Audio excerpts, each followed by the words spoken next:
सत श्री अकाल किसान वीरों, आज हम वीडियो लेके आए हैं ब्रीडिंग के ऊपर, नस्ल सुधार के ऊपर। पहले बार टॉपिक जो ये आता है कि क्यों जरूरी है ब्रीडिंग से क्या प्रॉफिट होगा, क्या नुकसान है।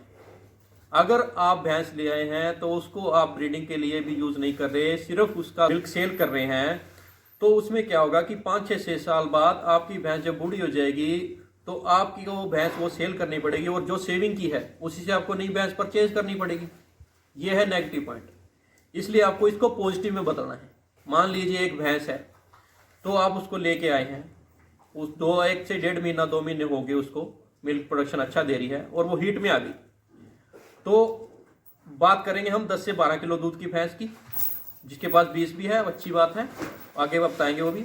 10 से 12 किलो दूध की भैंस की बात करेंगे कि हर किसान के पास जो होती है, तो वो जब हीट में आ चुकी है तो उसको आप सीमन लगवाएंगे कम से कम 20+ वाली बुल का।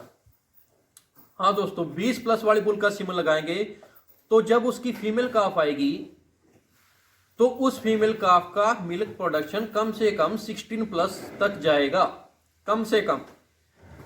इसके बाद जब मान लीजिए उसकी जो फीमेल काफ आई थी उसने 16+ मिल्क दे रही है आपके पास, ठीक है, ब्रीडिंग अप हो गई।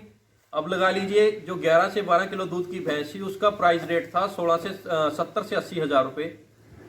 तो जब आपने ब्रीडिंग कर ली तो आपकी वही जो फार्म के ऊपर वही भैंस की जो फीमेल काफ थी उसने 16 kg मिल्क दिया, तो उसकी जो कीमत है वो 1 लाख प्लस हो गई। यहीं से प्रॉफिट हुआ आपके फार्म में। इसीलिए मैं बोलता हूँ कि ब्रीडिंग कीजिए तो सेकंड उसमें पाएगा। फिर जब वो 16 kg की बफलो आपके पास तैयार हो गई तो आप उसको सीमन लगवाएंगे कम से कम 25+ वाले बुल का। अब इससे क्या होगा कि मान लीजिए उसने फर्स्ट काविंग में तो दे दिया मेल काफ, सेकंड काविंग में फिर 25+ का बुल का सीमन लगवाएं, फीमेल काफ आएगी तो उसकी फीमेल काफ कम से कम 20+ मिल्क देगी।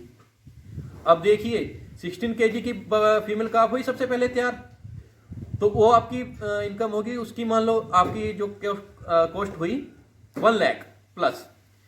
तो सेकेंडली जब 20+ की मिल्क की बफलो तैयार हो गई तो उसकी कम से कम की काफ तैयार हो गई जो 20+ वाली है, तो उसका प्राइस रेट हो गया 1.5 लाख प्लस। ठीक है किसान वीरों, यहीं पर प्रॉफिट हो गया ना। अब कहाँ थे 70 से 80 हजार रुपए में, अब कहाँ चले गया उसका डबल प्राइस। ये होता है ब्रीडिंग का डबल फायदा। दूध निकालो, दूध भी सेल करो, लेकिन साथ में ब्रीडिंग भी लो। ज्यादा नहीं, जैसे 10 बफलो का फार्म है उसमें आप ईयरली 5 काफ जो फीमेल आते हैं तो उनके ऊपर फोकस करें ताकि आपको उस पर डबल प्रॉफिट हो सके। अब जैसे आपके पास 20+ की बफलो हो गई ब्रीडिंग करके, तो अब आप क्या करेंगे, अब उसको आप जो सीमन लगवाएंगे वो कम से कम भी 25 से 30+ वाला लगवाएंगे। इससे क्या होगा कि आपके पास 22 से 25 किलो दूध की भैंस हो जाएगी।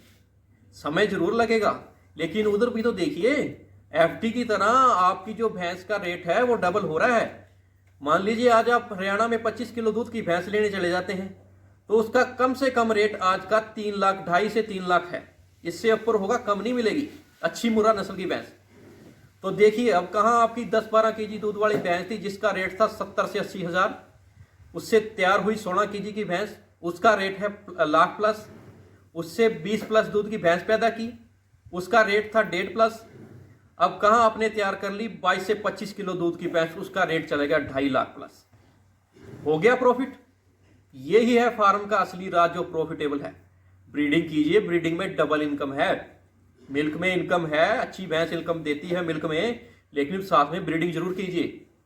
तो किसान वीरों, आप हमें कमेंट बॉक्स में जरूर बताइएगा कि आपको ये वीडियो कैसी लगी और हमें इसके रिलेटेड और कौन सी वीडियो आपके लिए चाहिए जो आपको जरूरी है इस टाइम पर, तो हम वो भी आपको डालेंगे। और हमारे चैनल को लाइक एंड सब्सक्राइब कीजिए और बेल आइकन घंटी का बटन दबाएं। बहुत बहुत धन्यवाद।